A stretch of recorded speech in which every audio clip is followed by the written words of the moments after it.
Vai tu zini, ka mums katram uz pleciem sēž divi vilki? Uz viena pleca sēž baltais vilks, uz otra melnais vilks.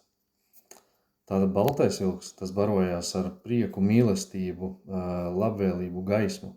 Un tumšais vilks barojās ar visām sliktajām lietām, naidu un tā tālāk, tā tālāk.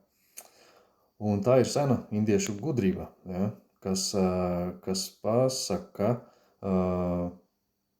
mums pamāca, kurš no vilkiem uzvarēs. Kā tev liekas, kurš no vilkiem uzvarēs?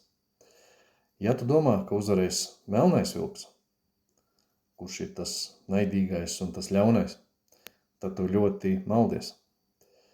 Ja tu domā, ka uzvarēs baltais vilks, kurš ir gaišs un foršs un košs un labvēlīgs, arī tad tu maldies.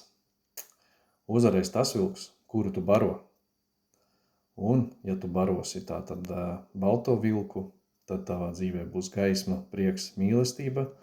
Un, ja tu barosi to tumšo vilku, tad arī tavā dzīvē būs tumsa un naidīgums un tādas lietas. Ja? Tā kā vari padomāt tajā brīdī, vai šobrīd pat, kuru vilku tu baro šobrīd, kā tu jūties, kādas ir tavas emocijas, tavas domas, tavs iekšējais stāvoklis. Un iespējams ir pārslēgties. Tātad, ja tas ir tumšais tomēr, ja, kādā brīdī uznāk, tad var apdomāties un saprast, kad jābaro tomēr tas gaišais vilks. Bet, tas pēc katra izvēles, protams, tas nav likums, tā ir dzīves gudrība un pamācība. Tagad tāds, mani sauc Madars, esmu regresologs hipnoterapeits un uz tikšanos. Čau!